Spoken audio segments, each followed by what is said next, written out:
Shalom Bapak Ibu yang terkasih, bertemu kembali dalam STMJ hari ini, hari Jumat tanggal 12 Januari, dengan saya Agustin dari Paroki Santo Agustinus Purbalingga. Bacaan Injil hari ini yang berkesan yaitu Injil Markus bab 2 ayat yang kelima. Ketika Yesus melihat iman mereka, maka berkatalah ia kepada orang lumpuh itu, "Hai anakku, dosamu sudah diampuni." Yang tercatat di dalam Alkitab, dalam bacaan Injil hari ini, bahwa Tuhan Yesus itu melihat iman mereka, bukan iman orang yang sakit tersebut. Iman mereka itu adalah iman teman-teman yang membawa orang lumpuh tersebut kepada Yesus. Iman dan tindakan teman-temannya itu yang justru memberikan kesembuhan bagi orang lumpuh. Iman kita ternyata dapat mendatangkan kesembuhan, dapat mendatangkan kelepasan bagi orang lain, tidak peduli mereka sudah beriman pada Kristus atau belum. Dan juga iman kita dapat mengalirkan kesembuhan, kelepasan bagi orang-orang yang kita layani tersebut. Bapak Ibu yang terkasih, kita bisa melihat pemulihan boleh terjadi di dalam rumah atau keluarga kita juga. Kita bisa mengalami mukjizat boleh terjadi, meskipun terlihat bahwa segala pintu seakan-akan sudah tertutup. Tuhan akan bukakan untuk keluarga kita, dan sehingga mereka boleh mengalami kehadiran Kristus yang nyata melalui segala pelayanan, melalui segala doa-doa kita bagi keluarga. Mungkin saat ini kita melihat orang-orang di sekeliling kita, mereka lumpuh bisa disebabkan karena keadaan ekonomi mereka. Mereka lumpuh karena kondisi mereka yang sedang sakit. Dan setiap orang lumpuh itu membutuhkan orang lain untuk bersandar. Mereka membutuhkan kehadiran kita untuk menolong mereka. Dan situasi yang dialami orang lumpuh ini membuat ia terkadang tidak bisa berpikir, tidak bisa mendengar, juga melihat akan gambaran kebesaran Tuhan. Dan mereka tidak berdaya untuk datang sendiri kepada Tuhan. Mungkin karena imannya sudah lumpuh, atau karena tidak percaya lagi bahwa Tuhan sanggup mengadakan mukjizat bagi mereka.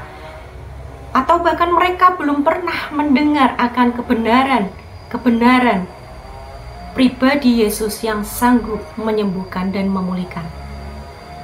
Dan kita semualah yang memiliki tanggung jawab untuk orang di sekeliling kita, yang dimulai terutama juga untuk kita lebih dahulu melayani, memenangkan keluarga kita masing-masing.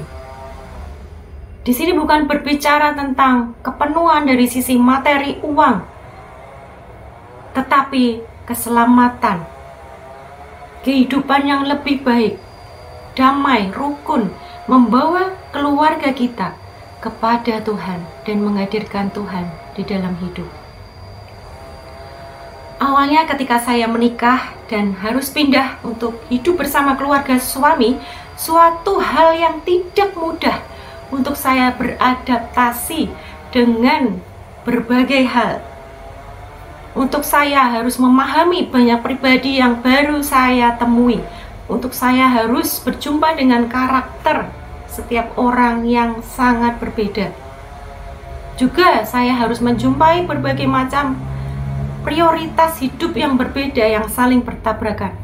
Keluarga yang baru yang saya tinggali adalah keluarga Katolik biasa yang hanya setelah misa pulang, kemudian bekerja kembali demikian, dan tidak terlalu aktif dengan banyak kegiatan kerohanian di dalam gereja. Ada kerinduan di dalam hati saya untuk sebuah pemulihan di dalam keluarga kami ini. Dan ternyata ketika saya pahami beberapa tahun, ternyata sayalah yang harus mulai lebih dahulu untuk mengalami proses diubahkan. Dan akhirnya suami saya juga mengalami pemulihan Dan ketika kami berdoa bersama, kami sepakat untuk menghadirkan Tuhan pemulihan yang baru di dalam hidup keluarga kami. Ketika pandemi, ketika kami rajin mengikuti adorasi dari online dan juga misa online, tiba-tiba papa mertua saya begitu juga sering mengikuti adorasi, bahkan beliau lebih rajin.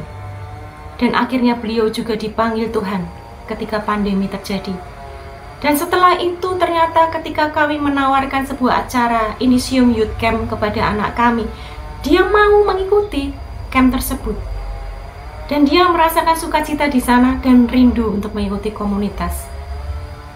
Dan meskipun butuh waktu hampir 2 tahun, ketika kami sering mengajak mama mertua kami, setelah ditinggal bapak mertua kami, akhirnya beliau mau ikut persekutuan doa.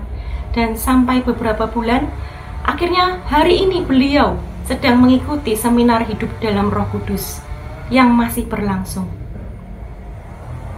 Puji Tuhan, kami sangat bersyukur bahwa dengan menghadirkan Yesus di dalam rumah kami, lewat doa kami bersama, maka secara ajaib Tuhan bekerja melalui hidup kami, membawa keluarga kami pada sebuah pemulihan, pada sebuah pengenalan hidup yang baru bersama Yesus yang benar-benar nyata, seperti orang lumpuh yang dibawa teman-temannya untuk datang kepada Yesus.